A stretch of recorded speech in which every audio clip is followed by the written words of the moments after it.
My name is Dessa. And if you are reading this, it means someone finally pulled up the loose floorboard beneath the cellar stairs. The one I told old Ruth about before she passed. The one I prayed would outlive every lie ever told inside this house. I need you to understand something before I say anything else. I am not writing this because I am sorry. I am writing this because I want someone, somewhere, in some time I will never see, to know exactly what happened and exactly why. I want you to know the shape of the thing.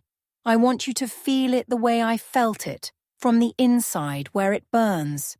I was born on this land, not born free on it, born into it, the way a seed is pressed into soil, not for its own benefit, but for what someone else hopes to harvest. My mother was a woman named Iris, and she had hands that could calm a frightened horse just by resting flat against its flank. She used to say that God gave black women double the feeling so we could survive half the living. I did not understand that when I was small. I understand it now in a way that has no bottom. The Whitmore plantation sat 8 miles outside Charleston, South Carolina, on land that smelled like salt and pine and something older underneath both. Something the earth had been soaking up for longer than any of us had names. The big house was white. It is always white. 3 stories, 6 columns across the front porch, green shutters on every window like closed eyes pretending to sleep. Inside, it smelled like beeswax and tobacco and the particular kind of clean that only exists when other people's labour is doing the scrubbing. Elias Whitmore was not a monster in the way that word usually lands. He did not foam at the mouth. He did not beat people for the pleasure of hearing them scream, the way some of the neighbouring men did. Men whose reputations even other slaveholders discussed with a careful distance. Elias Whitmore was something more dangerous than that. He was ordinary. He was polite at his dinner table. He laughed at reasonable jokes. He attended church every Sunday and placed money in the collection plate with the satisfied look of a man whose conscience had just been laundered for another week. He owned 31 people and referred to the arrangement as his household. He never once, in the 23 years I served inside that house, looked me in the eye for longer than a breath. That is the thing about that kind of man. The violence is not in his fists. It is in his casual gaze, the way he looks through you as though you are furniture that has learned to carry trays. The violence is in how little he has to think about you to ruin your entire life. I started working in the big house when I was 9 years old. Before that, I had been in the fields with my mother, but the cook at the time, a woman named Bet who was 60 years old and moved like someone whose bones had been borrowed too long, told Mrs. Whitmore that she needed a girl who could learn. Mrs. Whitmore looked me over the way a woman looks at fabric before deciding whether it is worth buying. She said I had good hands. She meant my fingers were small enough to do fine work. Bet taught me everything. How to butcher a hog so that nothing was wasted. How to make pastry dough in the summer heat when the air itself fought against you. How to tell by the smell of a room whether someone had been sick in it recently. How to move through a house full of white people without disturbing anything, including their sense of the world. That last skill, she told me, was the most important, more important than cooking, more important than cleaning. You learn to be a ghost, she said, or you learn to suffer for being seen. I became very good at being a ghost. By the time I was 16, I was running the kitchen entirely. Betta's hands had gotten too stiff for the fine work, and she spent her last years sitting near the fire and telling me what to do, which suited us both. When she died, I wept genuinely, which surprised me because by then I had taught myself to hold grief at a distance the way you hold a hot pan with folded cloth. But Bet had been kind to me in the specific way that kindness operates under constraint. She had taught me everything she knew, and in doing so she had given me as much dignity as the situation allowed. That is not nothing. That is, in fact, enormous. I want to tell you about Cora now because everything that came after is about Cora. She was born when I was 22. Her father was a man named Solomon who worked the fields, a tall, quiet man with a laugh that came slow and arrived big when it finally got there. Solomon was sold to a rice planter in Georgia when Cora was 4 months old. I held my daughter and watched him walk down the road with 2 other men, all of them in chains, and I made myself breathe slowly because I had learned by then that screaming accomplished nothing except teaching them that they had found something else to take from you. I raised Cora in the kitchen. She grew up smelling like bread and wood smoke and whatever was simmering on a given afternoon. She had her father's slow laugh and my mother's hands, those flat, calming hands that could gentle a frightened creature just by touch. By the time she was 8, she could make a biscuit that would make a grown man close his eyes.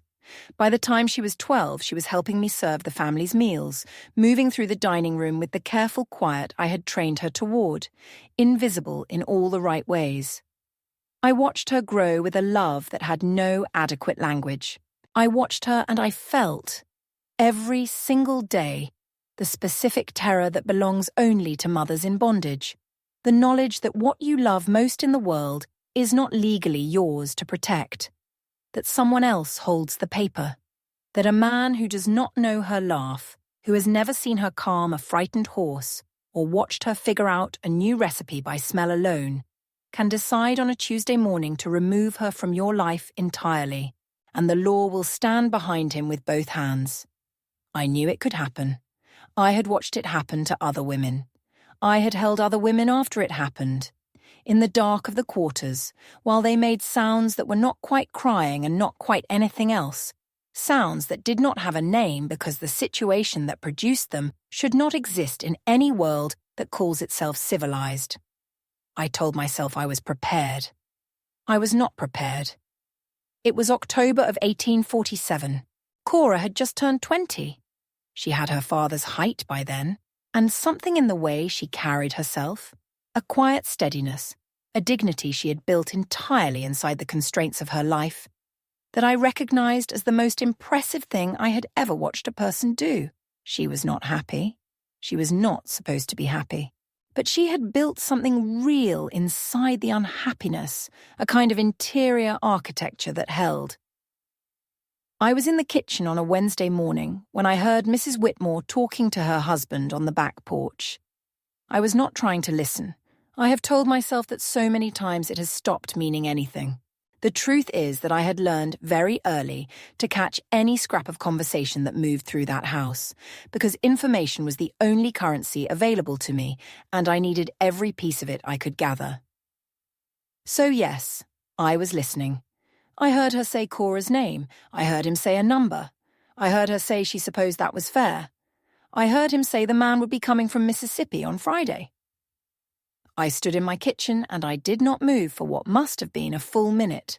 The pot on the fire was boiling over and I did not move to fix it. Then I moved to fix it. Because that is what you do. That is what surviving looks like from the inside. You put the lid on the pot. You keep your face arranged correctly, and you absorb the thing that should not be absorbable, and you keep moving. Friday came.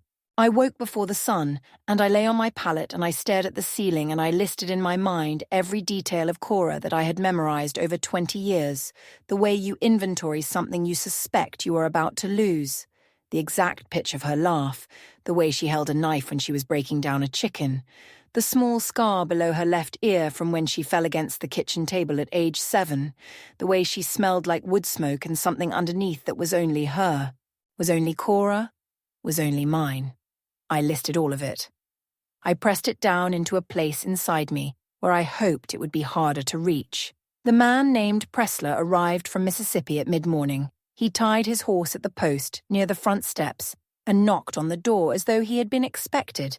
Because he had been. He was unremarkable in every way.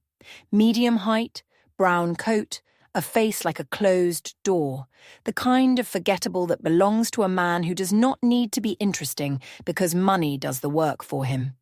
He had small eyes that moved quickly and settled nowhere for long. He shook Elias Whitmore's hand on the front porch.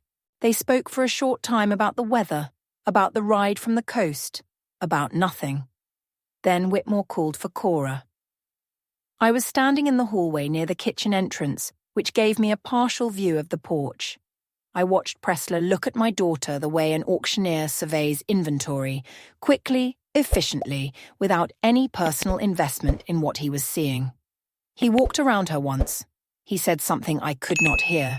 Cora stood completely still, her chin level, her eyes focused on a point somewhere beyond the yard, somewhere none of us could see. She had built that stillness over a lifetime. I had helped her build it. I watched her use it now, and I felt something crack open in my chest that I do not have a clean word for. Pressler nodded. Whitmore nodded back. They went inside. Cora stayed on the porch. She was allowed to go to the quarters and collect her things, which amounted to a dress, a head wrap, a small wooden comb that had been my mother's, and that I had given her when she turned 16. She was given 1 hour. I found her in the quarters, folding the dress. She was folding it with great care, smoothing each crease with both hands, the way I had taught her to care for fabric. She did not look up when I came in. I sat beside her on the pallet, and I put my hands over hers, and we stayed like that for a long time without speaking, because there was nothing to say that was adequate, and we both knew it, and filling the silence with inadequate words felt like an insult to what we were both feeling. Finally she said, "Mama, did you know?" I said no, not until Wednesday. She nodded slowly, still looking at her hands under mine. She said, "I always thought if I was good enough at being invisible, they would forget about me." I said, "I know." She said, "That was stupid." I said, "No, it was hope. Those are not the same thing." She leaned her head against my shoulder for a moment, just the weight of her. And then she straightened. She picked up her things. She wrapped the comb in the head wrap and tucked it under her arm, and she stood up, and she was 20 years old, and she was taller than me, and she had her father's height and my mother's hands, and she was about to be walked to a wagon and driven to Mississippi, and I was not going to be able to stop it. We walked out to the yard together. Pressler was waiting near the wagon talking to one of Whitmore's men about the route south. He did not look at us as we crossed the yard. Whitmore was not outside. He had already gone back in, already moved on to whatever came next in his day, because this was not an event to him. It was a transaction. Transactions do not require witnesses once the papers are signed. Cora turned to me at the wagon. She looked at me, and this is the look I have tried to describe 100 times and never found adequate language for. It was not desperate. It was not begging. It had moved entirely beyond both of those things into something quieter and more permanent. A look of absolute clear-eyed devastation, the kind that lives on the other side of shock after all the hoping is done. She was not asking me to fix it. She had always known on some deep level that children raised in bondage develop early, that there was no fixing available. She was looking at me the way a person looks when they are trying to memorize a face, the way you look at something you are being asked to leave behind that you did not agree to leave behind. I put both my hands on her face. I said her name once. That was all I could do. She got into the wagon. She sat with her back straight and her bundle in her lap, and she did not look back as the wagon moved down the road, and I stood in the yard and I watched until it turned past the tree line, and there was nothing left to watch, and the yard was just a yard again, ordinary and indifferent, and the sound of the horses faded until there was only the sound of the wind in the pines. I went back into the kitchen.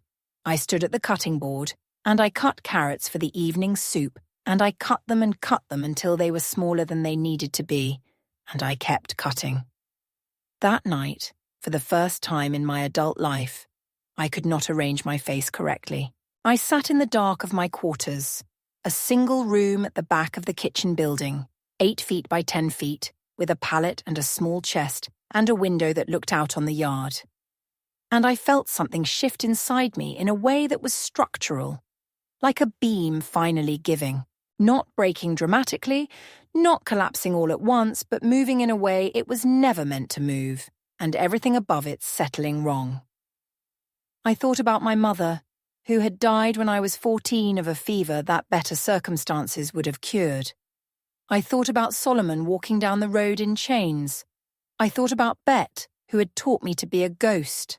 I thought about every woman I had held in the dark while they made sounds that had no name.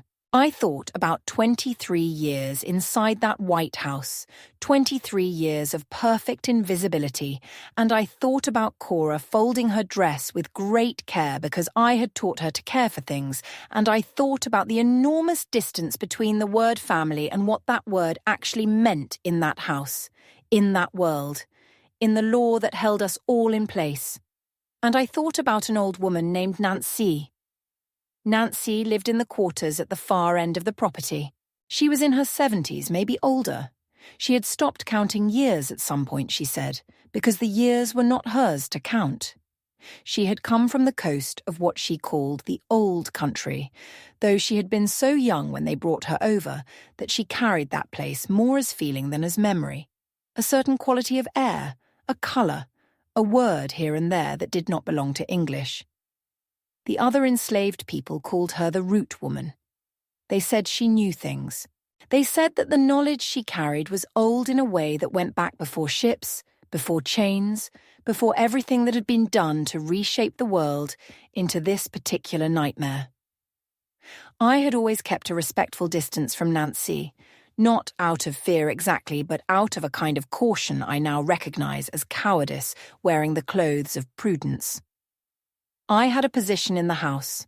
I had built something small but real inside my constraints. I did not want to disturb it, but Cora was gone. The architecture had already been destroyed from the outside. There was nothing left to protect. I went to Nancy 3 days after Cora was taken. I went at night, after the house was dark and the yard was quiet, crossing the grass in bare feet because shoes made too much sound, and I had learned a long time ago how to move without being heard. I sat outside her door and I said, without preamble, that I needed to know what she knew. She was quiet for a long moment. The night around us was full of sound, insects, wind, the distant call of something in the tree line. But between us there was a stillness that felt considered, deliberate, like she was weighing something that could not be weighed quickly. Then she opened her door and let me in. The inside of her room smelled like nothing else I have ever encountered, layered and dark and green all at once, the smell of things pulled from the ground, things dried and stored, things that had been tended for a long time with specific intention. In the low light of a single tallow candle, I could see bundles hanging from the ceiling rafters, small cloth pouches on a shelf, a row of clay vessels sealed with wax, a mortar and pestle worn smooth from decades of use. The room felt older than the building it was inside. It felt like a room that had existed somewhere else first and been moved here, carried over water in someone's memory. Nancy sat across from me on her low stool, and she looked at me with eyes that had seen too much to bother with judgment. She was a small woman, smaller than I remembered from a distance, with hands that were enormous relative to her frame. Wide-palmed, long-fingered, the knuckles large and deliberate. The hands of someone who had worked with the earth so long that the earth had worked back. She did not ask me why I had come. I think she already knew.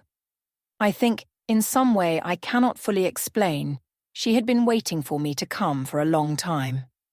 I told her what had happened to Cora. She listened without interrupting. When I finished, she sat quietly for a moment, and then she said, "What do you want?" I told her. She looked at me for a long time after I said it. Not with horror, not with the performance of moral consideration. She looked at me the way someone looks when they are confirming something they already expected. Finally she said, "Wrong compared to what?" I had no answer. I have turned that question over in my mind for years, and I still do not have one, which I think was precisely her point. What Nancy taught me over the following weeks, I will describe as precisely as I can, because this record deserves precision. She had carried, across an ocean and across decades of deliberate erasure, a specific body of knowledge about the plants that grew in the Low Country, what healed, what sustained, and what, given time and patience, would unmake a man from the inside without leaving evidence that anything other than God had been involved. We met in the hours before dawn, 3 times a week, in the kitchen garden where I grew herbs for cooking. The garden gave me cover. I had always been there at odd hours and no one thought twice about it. Nancy would come quietly across the yard and we would sit among the herbs in the dark, and she would talk and I would listen with the full attention I had given to everything Bet had ever taught me. The attention of someone who understands that knowledge passed between women in the dark is being protected against its own erasure. She taught me about 3 plants that grew in the marshy ground near the tree line, plants so common and unremarkable that nobody would look twice at them. Separately, they were harmless. Together, prepared in a specific way and administered in small, consistent amounts over time, they produced what she described as a slow fire inside a man, a deep and distributed inflammation that would look, to any physician called to examine the situation, indistinguishable from what the body does when it is simply failing on its own, a man's heart weakening, God's will being done. And then she told me about the blood. She said it quietly, the way she said everything, not for effect, but because the thing she was describing had a weight that did not need theatrical delivery. She said that the preparation alone was enough to do what needed to be done. But she said that in the old practice, the complete practice, the woman who made the preparation added something of herself. Her own blood, not a large amount, only what could be taken cleanly from the inside of the wrist, drawn with a small blade, sealed into the preparation before it was stored. She said, "It is not required. It has never been required. But it is how the old women did it, the ones who came before me and the ones who came before them, all the way back to before this place existed." She said, "When you put your blood into the thing, you are not only using knowledge. You are saying that this is a life meeting a life. It is you fully in that cup. Not just your hands, not just your skill. You, your name, your history, everything they refused to see." I looked at her for a long time. I thought about Cora in a wagon. I thought about Cora's face at the wagon. I thought about 23 years of cooking for a man who had never once looked at me. I said, "Show me." She showed me.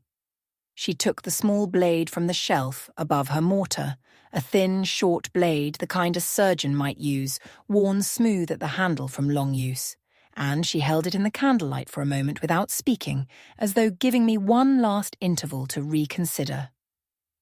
I did not reconsider. She took my left wrist in her wide, deliberate hand, and she turned it so the inside faced upward, the pale skin there, the thin blue line of the vein running beneath. She placed the blade against the skin and she looked at me and I nodded. The cold of the blade came first, then a clean, thin line of pain. Not violent, not dramatic, more like the precise acknowledgement of a boundary being crossed with intention. Then the warmth, which surprised me, the way your own blood is always warmer than you expect it to be when it meets the air. Nancy held my wrist over the clay vessel, and we both watched in the candlelight as what came out of me fell into what she had prepared and was absorbed, dissolved, taken in, until the vessel held both things at once and they were no longer separable. She wrapped a cloth around my wrist and tied it firmly. The candle between us threw its small light. The room smelled of earth and root, and something underneath that I now recognized as iron, as life, as the most fundamental thing a body contains. Nancy looked at me and she did not say anything, and I did not say anything, and that silence between us was the most complete understanding I have ever shared with another person. She sealed the vessel with wax. She pressed the wax down with her thumb and held it there until it cooled. I want to tell you what it felt like, because you deserve to know. It did not feel like violence. It did not feel like hatred exactly, though hatred was present, and I will not pretend otherwise. It felt like a claiming, like taking something back that had been taken from me before I was old enough to understand the transaction. For 23 years, my hands had prepared his food, my labour had built his comfort, My body had served his household in every way a body can serve. And all of that, all of those years and those meals and that labour had been extracted without my consent and without my name attached to any of it. I was invisible in the record. I did not exist in the accounting of the house except as a function, so I let my blood fall into that vessel and I felt, in the candlelight, in the dark of Nancy's room that smelled like the old country she had been stolen from, something in my chest that I can only describe as a door closing, not slamming. Closing firmly, with intention, the way you close a door when you have decided that what is behind it is finished. That was what the other women in the quarters called rotten blood, not because it was spoiled or diseased. My blood was neither of those things. They called it rotten because of what it would do when it met the inside of that man. Because blood that has absorbed 23 years of grief and silence and the specific sustained fury of a woman who has watched her child walked away in a wagon is not ordinary blood. It is blood that has been through something, blood that has become something else on the way through. Rotten blood. That is what I put in his wine. I prepared the full mixture over 2 weeks, carefully, in the hours before anyone else was awake, in the space behind the tall rosemary in the kitchen garden. I kept the sealed vessel in the root cellar wall behind a loose stone I had discovered in my first year in that kitchen and never told anyone about. I want to be honest about what those 2 weeks felt like, because honesty is what this record requires. There were moments, kneeling in the dark garden with the sky above me still full of stars, when I felt something I can only describe as calm. A terrible calm, but genuine. The kind that arrives when the arguing inside you has finally stopped. For 23 years there had been an argument running inside me at low volume, constant and exhausting. The argument between surviving and resisting, between protecting what I had built inside the constraints and tearing the constraints apart. That argument was finished. There was only the work. There were also moments when I thought about Cora sitting in that wagon with her bundle in her lap, her back straight, not looking back. I used those moments deliberately. I let them do what they needed to do. The Whitmore plantation held its annual harvest banquet every October. Elias Whitmore took pride in this dinner. In a way, he took pride in very little else. He wanted the food to be perfect. He wanted the wine to be perfect. He wanted me, specifically, to manage the serving, because he had told his guests on more than one occasion that I had, and I quote the man directly, in his own voice, in front of me, as though I were a feature of the room rather than a person standing 6 feet away. A way about me that elevated the experience. He said this without looking at me. He had never looked at me.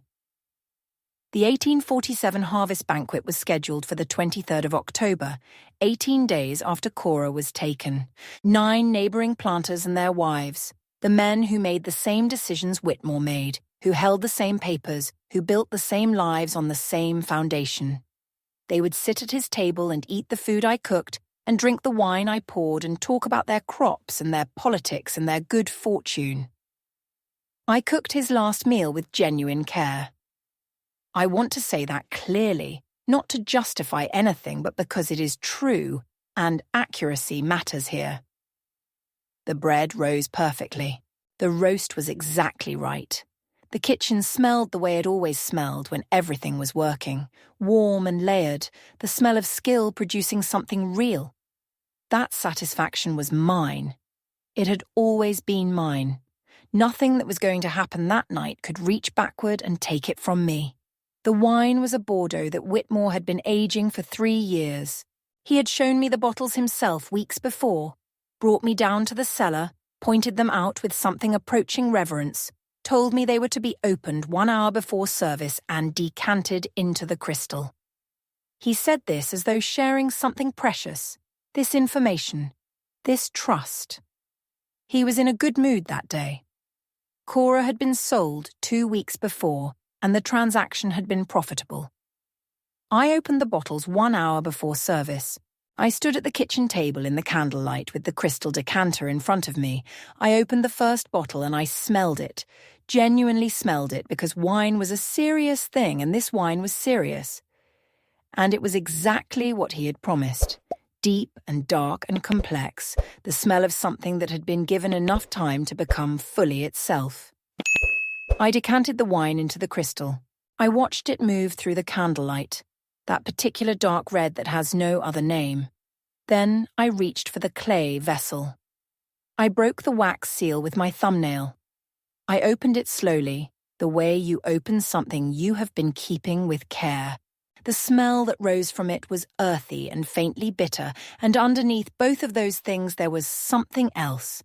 Something I recognized as my own, that came from inside me, that had been inside me for 41 years, accumulating everything that had happened in them.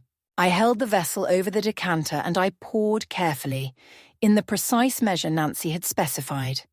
And I watched it enter the wine and disappear into it until there was nothing to see, nothing to smell, nothing that would be noticed by any living person in that dining room. My blood was in his wine. My grief was in his wine. 23 years of silence and survival, and Cora's face at the wagon and my mother's hands, and Solomon walking down a road in chains. All of it was in his wine. He was going to raise a glass and toast to his own good fortune and drink every bit of it down, and he was never going to know. I sealed the empty vessel and put it in my apron pocket. I swirled the decanter gently in the candlelight. The wine moved the way wine moves. Beautiful, indifferent, giving nothing away. I carried it into the dining room. The table was set the way I had set it 100 times. Silver crystal linen pressed that morning. The candles were lit, the guests were already seated, the women in their good dresses, the men in their dark coats, conversation easy and familiar, the laughter of people who have nothing to be afraid of. Elias Whitmore sat at the head of his table looking the way he always looked at the banquet, satisfied, at home in his own importance. His wife sat to his right in dark silk. The room was warm and golden and completely certain about itself. I set the decanter near Whitmore's right hand. He looked at it with the expression I had expected.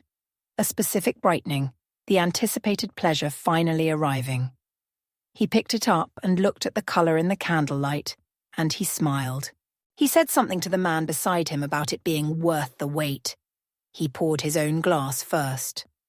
Then he lifted the decanter and he moved around the table himself, filling each glass, the gracious host pouring with his own hand. 9 men and their wives, every glass raised and waiting. And I stood near the kitchen door and I watched him carry my blood around that table and pour it into every crystal glass in the room, and I kept my face arranged correctly, and I was a ghost, and I had never been more present in my life. When every glass was full, Whitmore returned to his seat. He lifted his glass, and the table lifted theirs, and the candlelight moved through all of it, through the crystal, through the wine, through the faces of men who believed the world was arranged correctly. Elias Whitmore looked around at his guests, and he said what he always said. He said, "To the harvest, and to the good fortune of good men." They drank. Every one of them drank. I watched Whitmore's glass come to his lips. I watched him swallow. I watched the glass come back down to the table. I watched him close his eyes briefly, the way a person does when something tastes exactly as they hoped. And in that moment his face was entirely open. Content. Present. He was exactly where he wanted to be, surrounded by the evidence of his own success, tasting wine he had waited 3 years for. And inside that wine was everything I had never been allowed to say out loud. My name, my grief, my blood, my mother's hands and my daughter's face, and 41 years of being invisible in a house that could not have functioned for a single day without me. He swallowed all of it, and he did not know. He did not look at me. He had not looked at me once all evening. I went back through the kitchen door. I finished the service. I carried plates and cleared them and poured water and moved through the room with the invisibility I had spent 23 years perfecting, and no one at that table looked at me in any way that suggested they saw me at all, and for the first time in my life that invisibility felt like something I had chosen rather than something that had been chosen for me. The guests left before midnight. I cleaned the kitchen the way I always cleaned it. Thoroughly, precisely, leaving everything in its place. I washed the decanter with care and set it on the rack to dry. I took the clay vessel from my pocket and walked out to the garden and buried it near the back fence in the soft ground, pressing the earth flat with my palm, smoothing it until there was no trace. I stood for a moment with my hands at my sides, the left wrist with its thin new scar, the right without. And the night around me was full of the same sounds it was always full of. And I breathed the air that smelled like salt and pine and something older underneath, and I thought about Cora somewhere south of me in the dark, alive and breathing with my mother's hands. I went inside. I went to sleep. Elias Whitmore's health turned 4 days after the banquet. A fever. A pressure behind his sternum he described as something sitting on his chest that would not shift. The physician came and said it was nothing unusual for a man of his age in the autumn. He prescribed rest. He did not improve. Over the following days he weakened with a steadiness that concerned his household. I watched it from the kitchen, watched the hushed voices and quick footsteps, watched Mrs. Whitmore's face tighten with the specific fear of a woman watching her security become uncertain. The physician came twice more and said things physicians say when they do not understand what they are seeing. Rest. Prayer. The body sometimes turns in ways that resist explanation. On the 11th day after the banquet, Elias Whitmore died. The physician attributed it to his heart. He signed the papers, offered his condolences, put on his coat, and left. The community mourned. The funeral was held on a grey Tuesday in late October, and I prepared the food for it, because that was what was required, and I prepared it well because that was who I was. As for the men who had sat at that table and lifted their glasses alongside him, I will say only this. In the weeks that followed the banquet, 2 of them took to their beds with fevers that their wives described, in hushed conversations I was not supposed to hear, as having come on sudden and strange. One recovered slowly, one did not recover at all. I do not know with certainty what the preparation did inside each of them, whether the measure was too small to do lasting harm, or whether God or chance or something older than both intervened on their behalf. What I know is that I did not lose sleep over the question. They had raised their glasses, they had said amen to the toast, they had drunk willingly at a table built on the same foundation as everything else in that world, and whatever entered them that night was no more than a fraction of what they had taken from others without ever lifting a blade. Nobody suspected me, and I need you to understand why, because the reason is the whole point of everything I have written here. It was not because I was particularly clever, though I had been careful. It was not because the preparation left no trace, though it did not. It was because I was a ghost, because 30 years of perfect professional invisibility had produced an assumption so deep it was never examined. The assumption that the woman who cooked the meals and carried the wine and moved through the rooms without disturbing anything was not a person who could have decided anything, chosen anything, acted on any internal logic of her own. They could not see me as the agent of anything because they had invested too much in seeing me as furniture. The same invisibility they had imposed on me was the thing that protected me. I thought about that for a long time. I thought about Bet telling me to learn to be a ghost, and I thought about how she had been right in the way survival advice is always right. It keeps you alive, and what keeping you alive costs is a separate calculation entirely. I thought about the cost. I thought about how I had taken the thing they imposed on me and turned it back on them, used their blindness like a door, walked through it with both hands full. In the months that followed Whitmore's death, I watched the plantation reorganize itself. His son Thomas took over and deferred to his mother, and conditions shifted marginally. The way conditions shift when the personality of the cruelty changes, but the structure of it does not. I served the household 4 more years before Thomas sold my papers as part of a broader consolidation of the property. I was purchased by a widow in Charleston named Mrs. Cathcart, who needed someone to run her kitchen. The arrangement was what it was.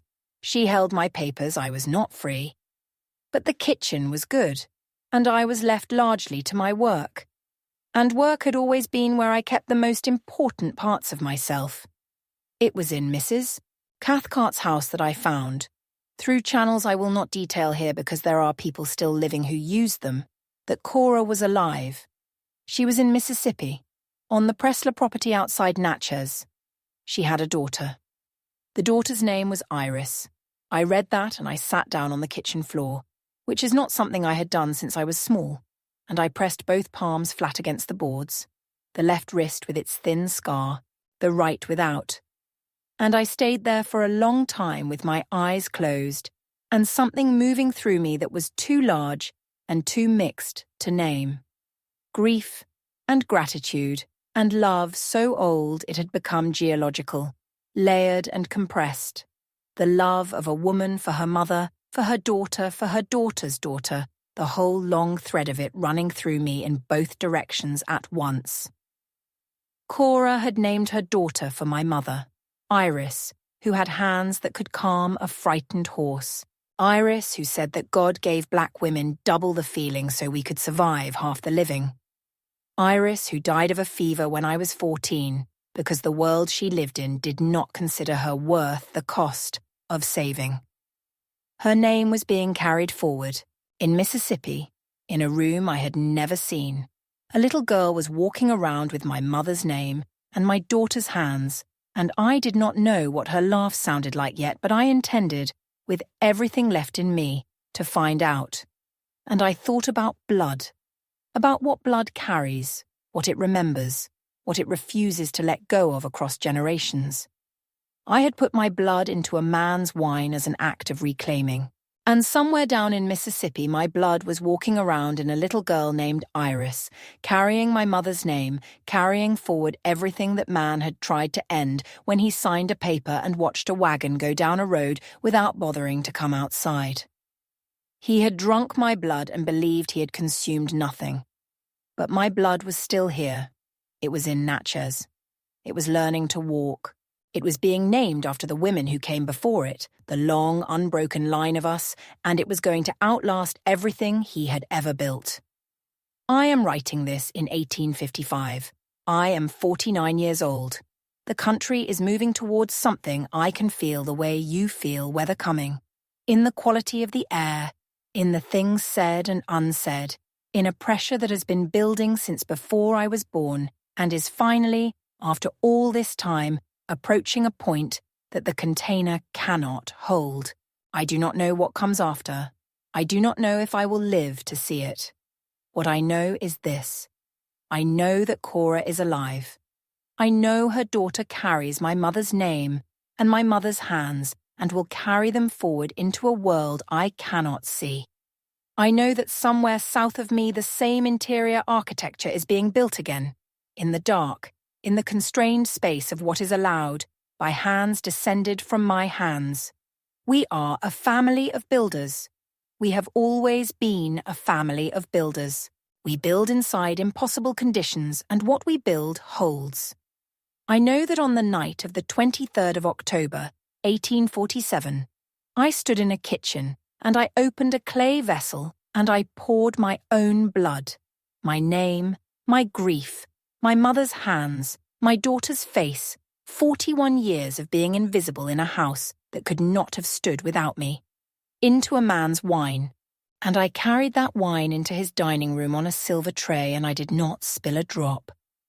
I know that he raised his glass and toasted to the good fortune of good men, and drank, and that in drinking he took into his body the only true account of who I was that he had ever been offered. And he never knew it. I know that I am not sorry.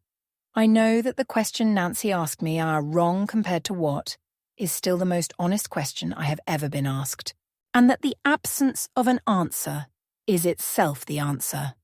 An answer about a world where the law said one thing and human beings said another, and the space between those two things was filled with suffering absorbed, generation after generation, by people who were told that their absorption of it was natural, was correct, was simply the order of things. I know that they made me invisible. I know that I used their blindness like a door. My name is Dessa. I cooked his meals and I carried his wine and I watched him not see me for 23 years. I learned to be a ghost from a woman who learned it from the woman before her, all the way back to the beginning of this particular nightmare, and I became the best ghost any of them had ever not seen. And on the night of the harvest of 1847, in a kitchen that smelled like bread and wood smoke and everything I had ever built inside a life that was not supposed to have an inside, I opened a vessel that held my own blood mixed with something older than this country, and I poured it into his wine, and I served it with steady hands, and I watched him drink. He toasted to the good fortune of good men. He drank my grief, my silence, my blood, my name. And somewhere in Mississippi my blood is still walking. It has my mother's name. It has her hands. It is very small, and it does not know yet what it is carrying, but it is carrying it faithfully, the way we have always carried things, without being asked, without being seen, without stopping. That is the thing about blood. You can buy a woman. You can sell her daughter. You can sign a paper and watch a wagon go down a road and go back inside and forget about it before you reach the hallway. But you cannot buy the blood. You cannot sell what runs in it. And you cannot, no matter how many papers you sign, or how many toasts you make, or how long you spend not looking at the woman standing 12 feet away from you, you cannot stop it from outlasting you. He is in the ground. My blood is in Natchez, learning to walk, carrying my mother's name. I think that is enough. I think that is, in fact, everything.